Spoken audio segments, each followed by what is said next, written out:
Good afternoon. My name is Glenn McGillivray, and I am Managing Director of the Institute for Catastrophic Loss Reduction. ICLR is a world-class center for multidisciplinary disaster prevention research and communication.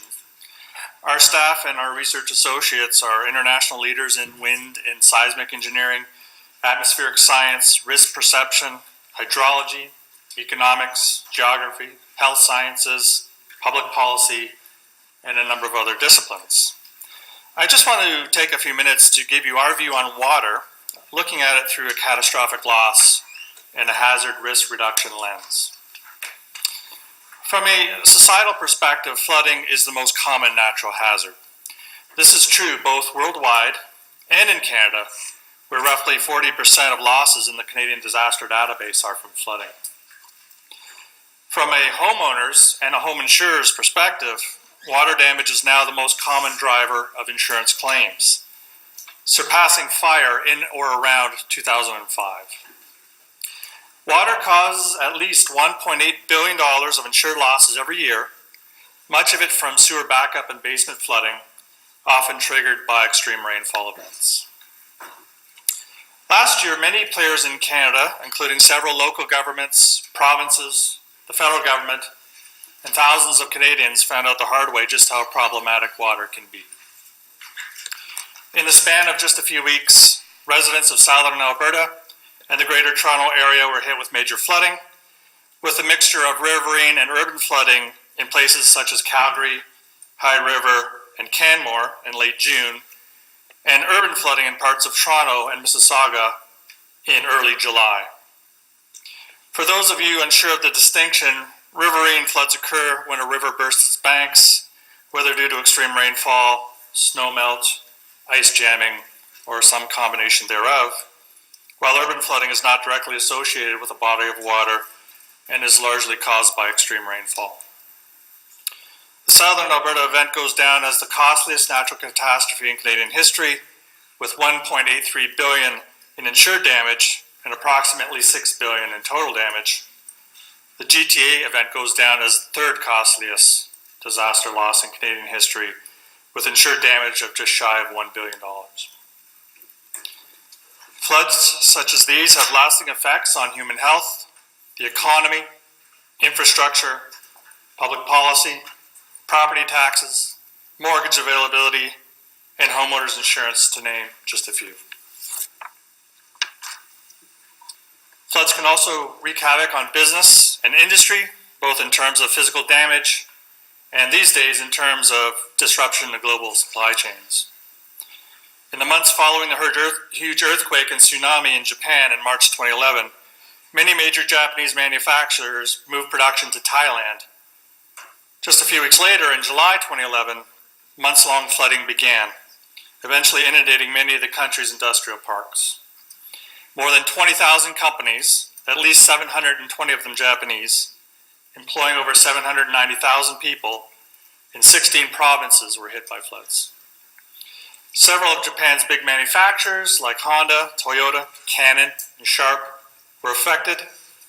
Ironically, several Japanese producers sent Thai workers back to Japan in order to restart production. Last year's flood events in Canada forced a number of issues to the fore, including the fact that Canada is the only G8 country where homeowners cannot purchase insurance for overland flood. In fact, Canada also appears to be the only G20 country as well, and the G20 is made up of 20 countries plus the European Union for a total of 47 states. So of those, we're the only advanced industrialized country where homeowners are essentially on their own after an overland flood event, forcing many to look to government for disaster assistance. Indeed, because most natural catastrophe damage is insurable and most Canadians buy insurance, the lion's share of disaster assistance paid out by the provinces and by the federal government to the provinces is for flood. Over the years, the hazard has cost Canadian taxpayers billions of dollars. It is surely a liability from which the provinces and the federal government would most surely like to extricate themselves. The reason why natural hazards become disasters are many and complex. To boil it down to the base concepts, however, ICLR points to three main drivers: concentration of values, the state of our infrastructure, and climate change. I fear that there's not much that can be done about the first. Accumulation of huge amounts of assets, mostly in our cities, is not something that can readily be undone.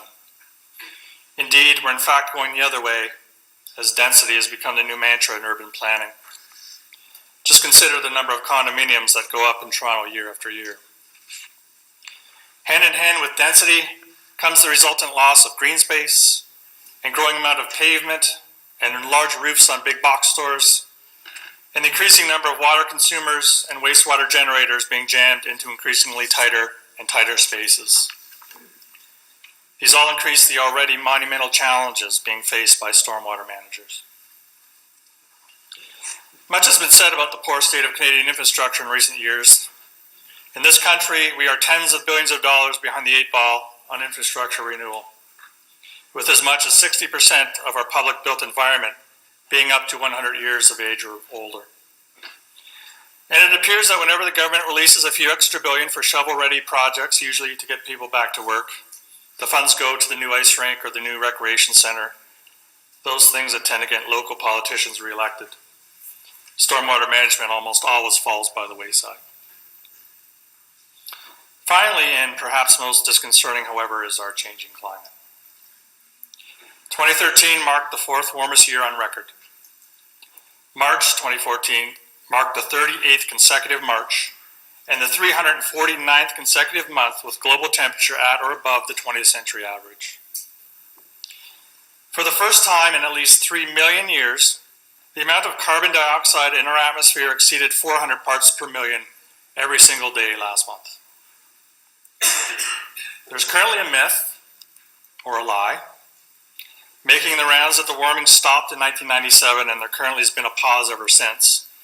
These numbers surely don't indicate that such a pause is really taking place.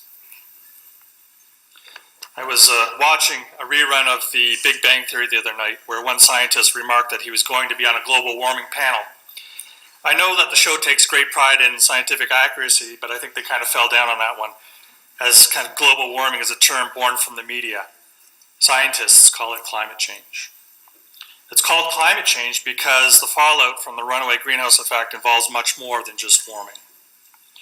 Climate change also involves, among other things, more frequent and severe precipitation events, including rainfalls. Indeed, Canada now experiences 20 more days of rain compared with the 1950s. We will also experience deeper and wider droughts.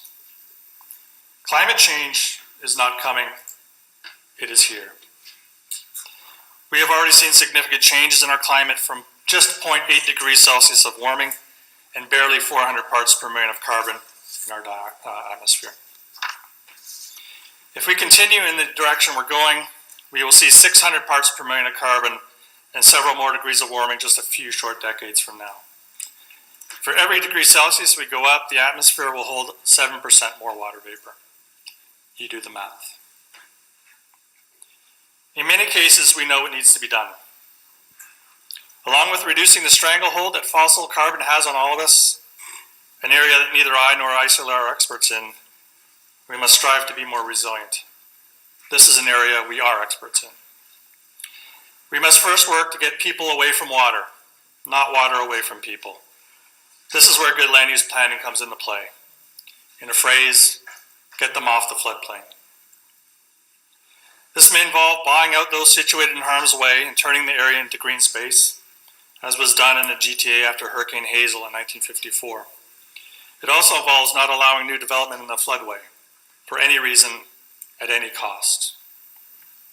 Where it's not possible or practical to buy out property owners, such as in older, highly built-up areas, flood defense assets must be constructed as a last resort.